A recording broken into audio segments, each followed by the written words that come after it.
Hello, everyone. Welcome to the Face Your Ears podcast. My name is Justin Hoshella, and I'm joined today, as always, with Rich Bozic. How's it going, Rich?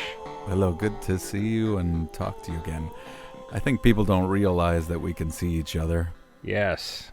As a fun fact behind the scenes, we are looking at each other right now, and I'm drinking a cup of coffee. There's a little insight into our process. How was your weekend? My weekend was good. I spent a lot of it with Spider-Man on the PlayStation. Worked on some music as well. How about you? Things are going well here. Teaching up a storm, working with some students on some new songs that they're coming up with. Excellent. I am also working on some music. I've got one that is pretty much done in terms of mixing. It's moving into the mastering stage.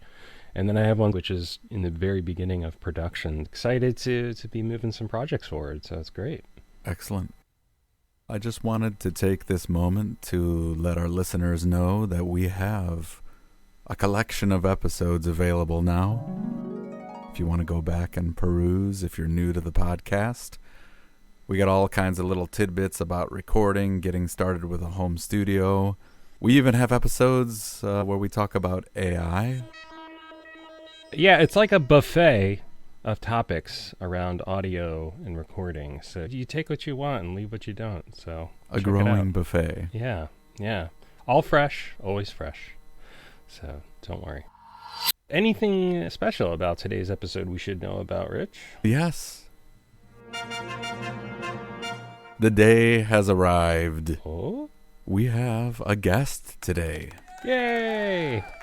Now, before I say this person's name, and before we get to the questioning session here, I'm going to read this person's bio. Now, the fleshed out bio is probably a lot longer.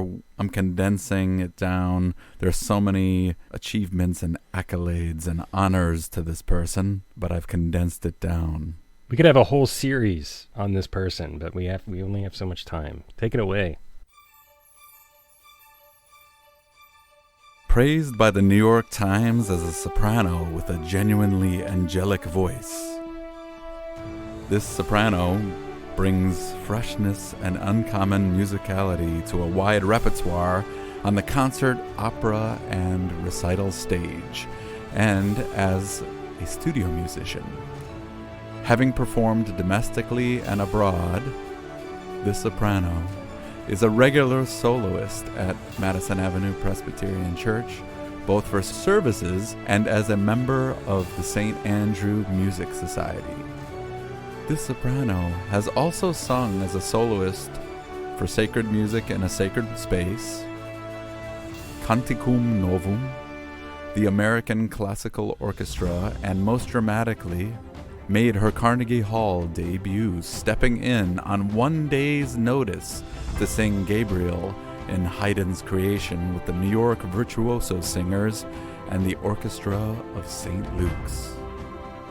This soprano can be heard on the soundtracks for Noah, Zoolander 2, White Noise, and the Amazon Prime TV show The Marvelous Mrs. Maisel, and can be seen on HBO's upcoming season of The Gilded Age. She is on the first complete recording of Rodgers and Hammerstein's Allegro and is featured on Kevin Keller's latest album, Evensong.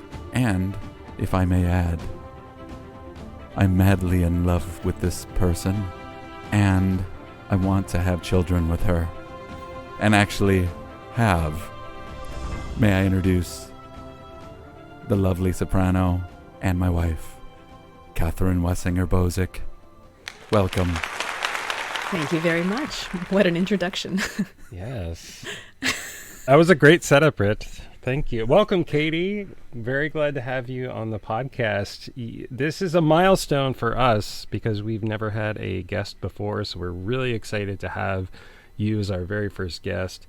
What an honor, and what an incredible bio. Like Rich said, there's more to it, right? Those are just some of the highlights here and there over the decades that you've been working. The thing that strikes me is that you've had all of this great success. You've done all these great things. You're doing all these great things. You've worked really hard to hone your craft.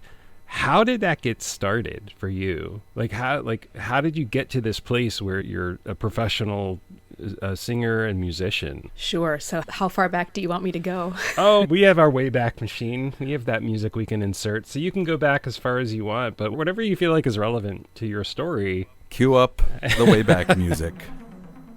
I started piano lessons when I was 4 years old and took Suzuki piano for a number of years up through the beginning of high school.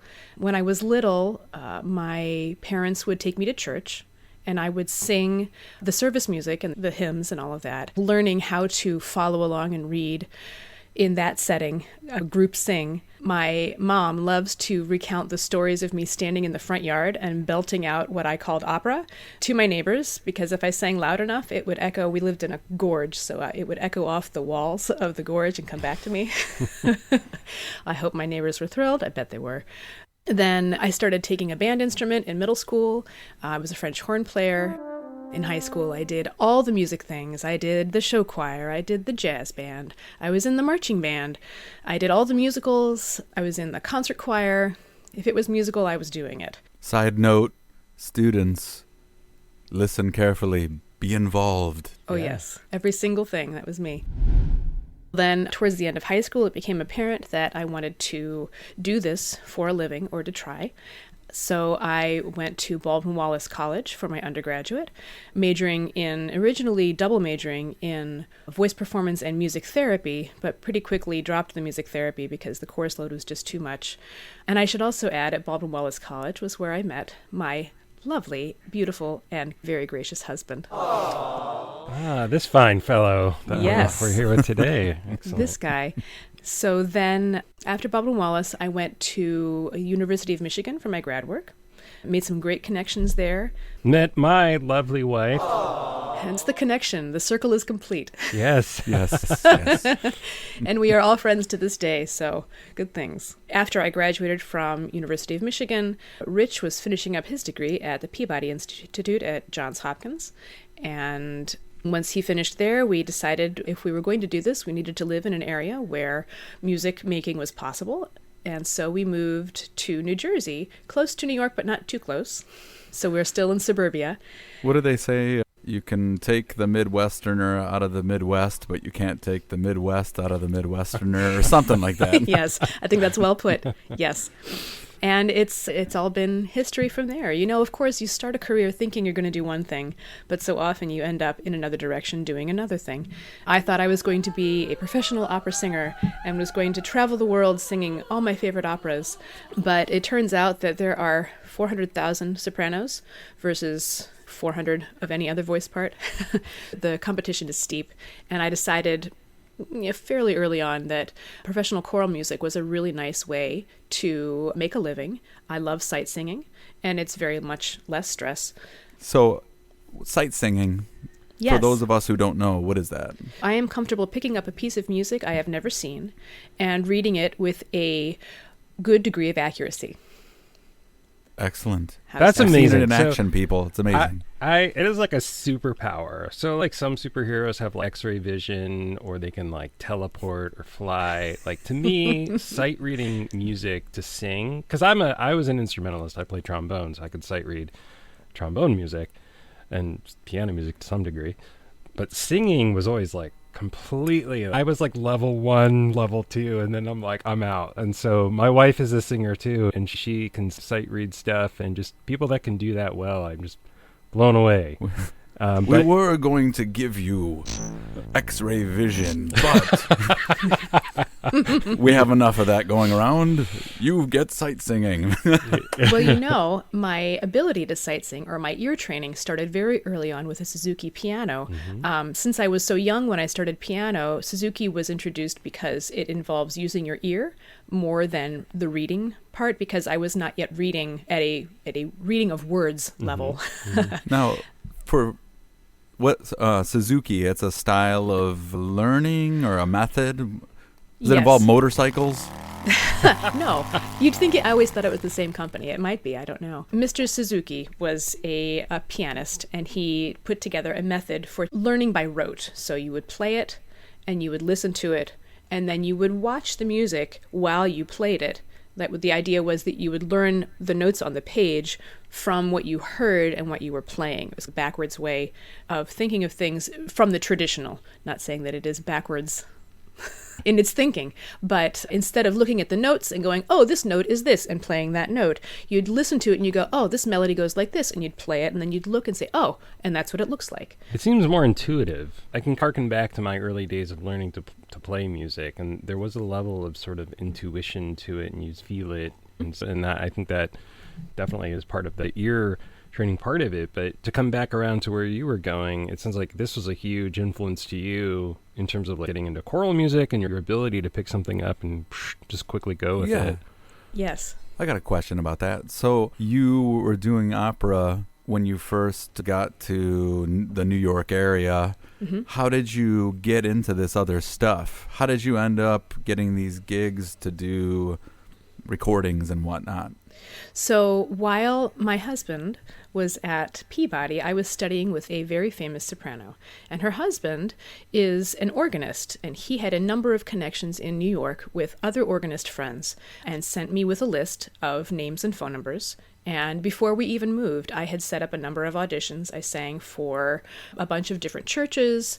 And through those church connections, occasionally someone would say, oh, you need to sing for this contractor. And so I started singing for the contractors as well. Before we moved here, I had my first church job lined up. And I should say it is still my church job to this day. We moved here in 2005. Let me ask about that. What's a church job for those who don't understand? Are you like a priest?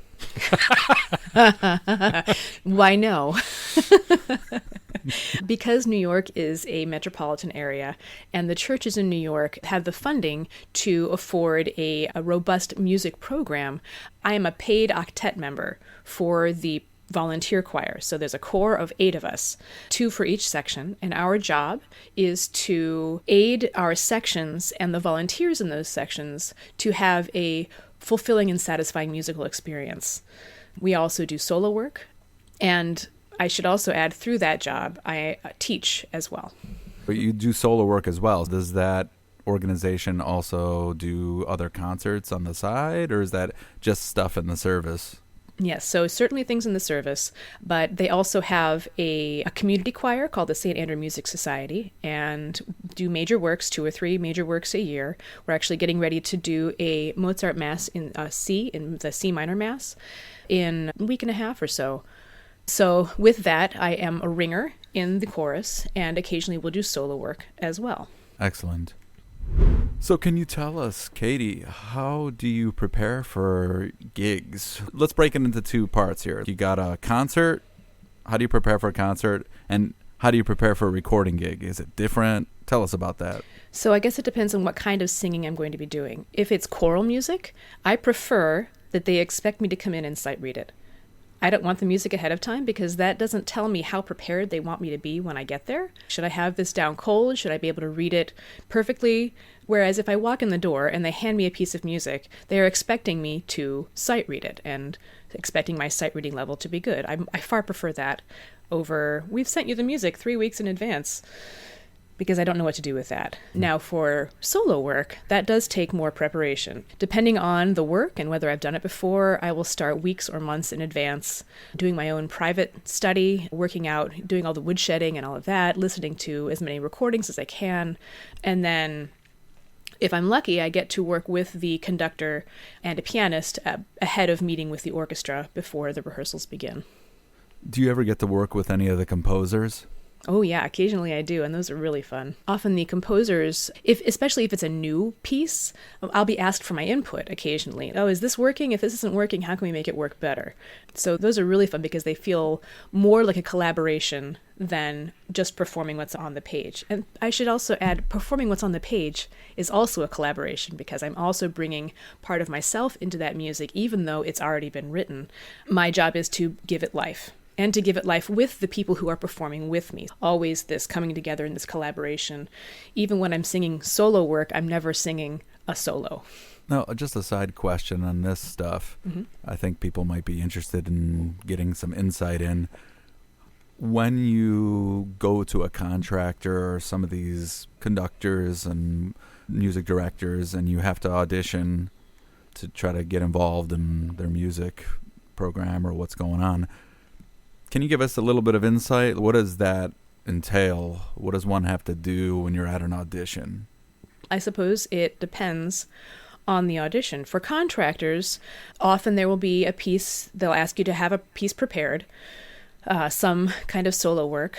Often they want to hear varying styles, so they want to hear what you sound like as a soloist, but they also want to hear how well you would blend with others. So often that involves some straight toning or some use of different ways of using your space in your mouth and in your throat.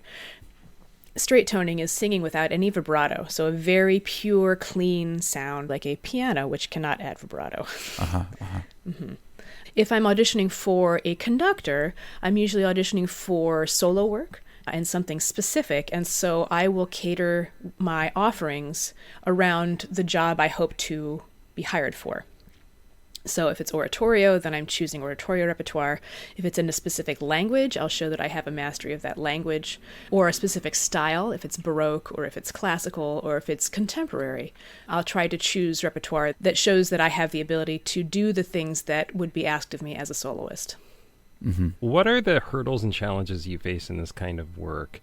I'm thinking about like recording, performing, collaborating, all of those different things, preparing. What are some of the maybe external and internal challenges that you face? There are so many different kinds of challenges. The first challenge is getting the job. And often when you work with a contractor, you don't know you've missed a job until you hear other people talk about it.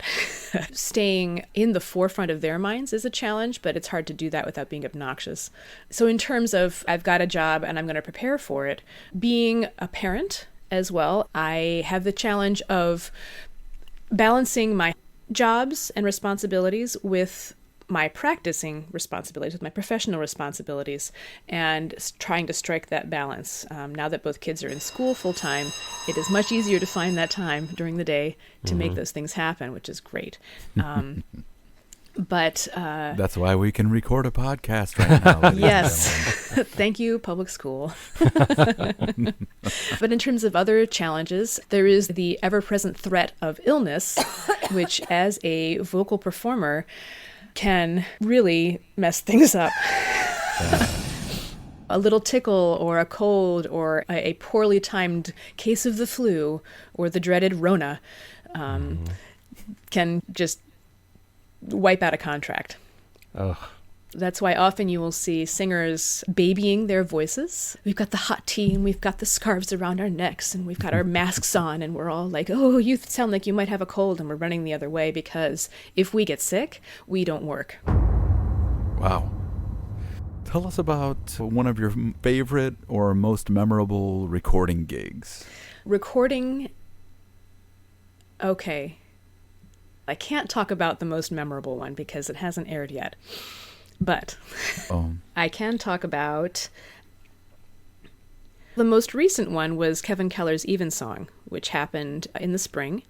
His album was just released a few weeks ago, I think. And that was a fun recording session because we were working with the composer and he had never heard any of our voices except for one. So he hired 4 female voices. We were all sopranos to sing Hildegard von Bingen plain chant. So that is medieval plain chant, was originally performed in a church by nuns with no other instruments, completely pure straight tone, and just really beautiful flowing melodies. And then Kevin took this music and made it into ambient chamber music. So he put a beat behind it and he put some synth on it and made it into his own thing. But it was really fun working with him because we were able to sit down and go, all right, so we all need to move the same way in this music that was not written with a time signature. So it didn't have a steady beat or a steady number of beats per measure. There weren't any measures. It was all just a string of notes on a page and meant to be sung very freely. But we had to make it line up with his beat. And we had to do it in the same way at the same time. So our voices all lined up and did the same thing. A lot of work trying to figure out exactly how those things were going to move together, how we were going to communicate together in the room, and that whole session was really a lot of fun. You know, another memorable one was when I recorded the soundtrack for Noah, That one was a larger ensemble. There were more singers. The orchestra had already been recorded, and the conductor was sitting in the middle of the orchestra setup, but no players were there, and he had a monitor in front of him. And it was clear that he was watching the movie while he conducted us, so that we ended up coming in at the right dramatic moment in the movie. And that one there was singing involved, but there were a lot of sound effect kind of things too. And I think that was the first time I got to do that kind of thing. A lot of whispering and woo, spooky noises like we were the wind of God or whatever. They don't want to give us too much information because of the whole non-disclosure business. So we're all surprised when we see what comes together because we don't know what we're doing and how it fits with anything. So you get a gig, you're sometimes recording something and you don't even know how it's going to be used sometimes. Often, yes, especially for the movies and the TV shows, things like that, because the last thing anyone wants is a leak. Now, we sign our lives away with the non-disclosure agreements. I solemnly swear I will not speak of this in any way, shape, or form until it has aired, right? I do believe if we have a third child, we're supposed to name him Rumpelstiltskin. It's in one of the contracts. That fine print, they don't give you a whole lot of time sometimes to read every single thing that might be in there. Often, even in working on The Marvelous Mrs. Maisel, we knew what they wanted us to portray, but we didn't know how it was fitting into the episode or what was happening or any of the other visual anything. So we just trust the process. We trust that they are getting what they need. It's happened occasionally where it's clear they're not getting what they want from us, so they have to give us more information. So then occasionally we do get a little bit, but never more than they absolutely have to. Wow. It's like you go in with very little context to what this thing is going to be. And it's almost like this poker game. Like, how much do we tell them? Wow. That's awesome. You worked with Danny Elfman, is that correct? Yes, that was on the soundtrack for White Noise. Awesome. Hold up here. Hold on. Justin. Yeah. Come on now. You ask that with such restraint. This man loves Batman. And he's like a Batman fanatic. Danny Elfman was the composer for a lot of, if not all of the Batman movie soundtracks. You have such restraint. I know. I was trying to be polite, but I don't want to take away from Katie's spotlight here. But yeah, Danny Elfman, I'm a huge fan of his. He's worked a lot with Tim Burton, so the Batman films in the 80s, early 90s, Nightmare Before Christmas, all kind. Like, the guy is just a very prolific movie composer. He has his own solo stuff he does and performs. He was in the band Oingo Boingo in the 80s. So he goes on and on. But what was that like, working with him on that project and everything? I'm just curious. So that was a fun session. It was different in that it was recorded during the pandemic. The union had just lifted the restrictions on meeting in public, but we all had to wear masks and be spaced and all of that. And so that recording was actually done at the Domena Center, which is typically a rehearsal space, but it's a large space and it's soundproof and easy enough to set up a booth. So that was done that way, different than going into a studio proper. Danny Elfman was in the sound booth most of the time, but then at the end, he was so happy with the work we had done. And it's one of those sessions. So with the union, they have to hire you for a set period of time. It's usually a 4-hour session or an 8-hour session. And if they end up going over that, they have to pay you a whole lot more money. It is to their advantage to overbook the time and then underuse the time. So it was a situation where I think we were booked for an 8-hour session and we used maybe an hour of it. So at the end, when Danny Elfman came out of the sound booth to say, hey, a friend of mine, or it's his birthday, I had the orchestra perform Happy Birthday in minor the night before. Will you guys all make something up and make it like Nightmare Before Christmas style? Or That's so great. And he conducted, and I should say he's a fine composer. He is certainly not a conductor. But it was fun because it was more like he would just do these big motions and we would all go, oh, happy birthday to you. Different tempos, different dynamics, just completely bonkers. And he was trying to line it up with what the orchestra did the night before. Oh my God. That recording exists somewhere in the world, I'm sure. Wow. In someone's private collection. Wow, so you've collaborated with Danny Elfman on Happy I suppose Birthday. I have, yeah. That's amazing. Do any other composers come to mind for you that you've worked with? So you mentioned that earlier, that it's really cool to get to work with composers writing something new and collaborating and iterating with them. So I'm just curious if anything springs to mind. Yeah, I did a few years ago.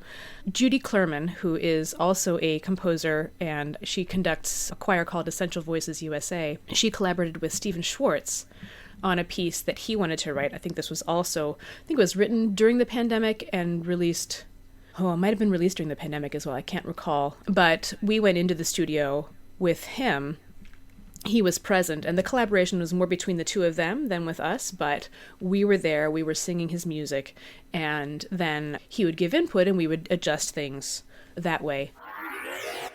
So I guess the only other thing that was similar to that, when we first moved to the city, or shortly after, I got hired to sing for the Rodgers and Hammerstein Allegro recording. There is not another full-length recording of that. I believe there were some big names on that. I'd have to look up to see who is in that. Wow, so you're on the definitive first recording. I am. I can't remember if my name is listed, but I was a small ensemble and might have had a solo short thing. But Cool. That was one where the big Broadway people were in the sound booth. First, they got all worried because the contractor threw together a group of professional choral singers to come in and read this thing, and everyone in the booth got really nervous because we didn't have recording devices to record the music that was being taught to us. They were expecting to teach us our music, but we could all come in and read it. That's awesome. So that was really fun because while the music was already written, I believe Stephen Sondheim was part of that collaboration as well. I did not get to meet him at that gig, but he was working on that project. I think he studied with Hammerstein, if I'm not mistaken. That's worth fact checking. But it was just like, I didn't know what anything was at that point. I think we'd been in town for 2 or 3 years and just, yeah, sure, I'll come in and sing this. Okay. But that's another job that does stand out. What advice would you give an aspiring singer interested in getting into recording and performing these days? Oh man, that's hard. Strongly consider choosing something else, if I'm quite honest, simply because it's a certain kind of person who can do this kind of work. I am very lucky that, Rich, that you have your very successful studio and that I don't have to rely on this kind of work to make ends meet, to pay the rent, to buy groceries. This work is supplemental to our family income. I do have colleagues who try to make this work, and that is becoming harder and harder as arts organizations drop out, as I'm sure AI is playing a big part in some of this. And I know the Actors Union strike has just ended, but that was a big part of that, is this whole business of AI and how that is going to affect the field moving forward. I suppose similarly to recorded music for Broadway shows as opposed to hiring live musicians for pits, for the orchestras. For those.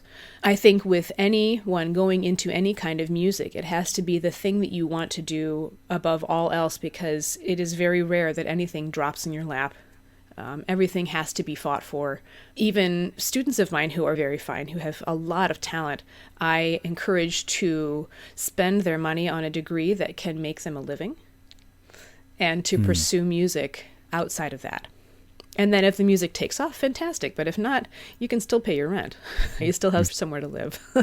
Yeah, I think that's good advice. Just be practical. Don't squash your dreams of wanting to pursue music. And music is something you can pursue regardless. Having something that can allow you to do that, even if it's not your focus, I think is a really wise thing to do.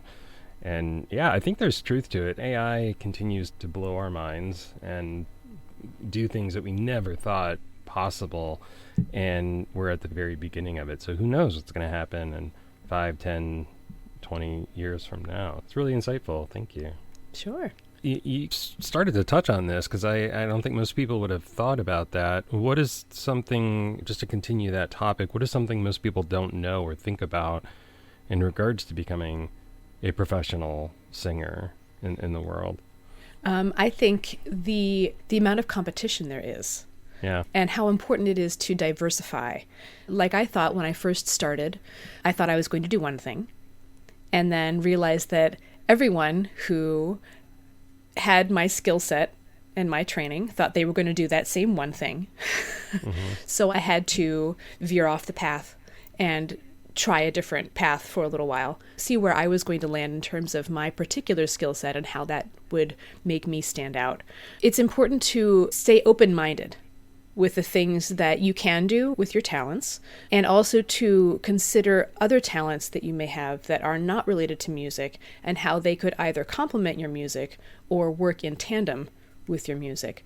I just remember being in undergrad and thinking, I'm just going to sing. I'm wonderful. I'm the best of the 8 people in my class. I'm winning all the awards and blah, blah, blah. And then you get out and you realize that you're competing against people who have 10, 20, 30 years more experience than you do, and their voices are fully developed, and they don't need the hand-holding. They just walk in and do the whatever, and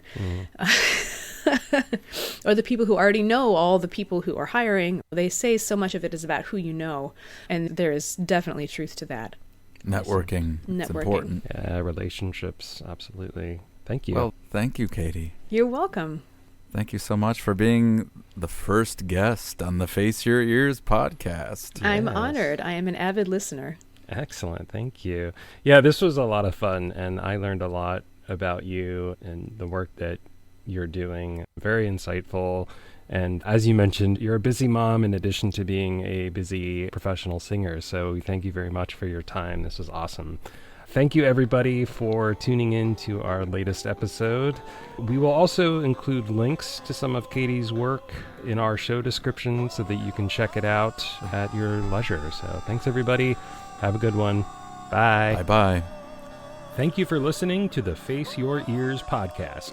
If you found this episode entertaining and informative, be sure to share and leave a review. Also, check us out on social media and be sure to like, comment, and subscribe. For more information related to our podcast, head on over to www.faceyourears.com. Links can be found in the show description.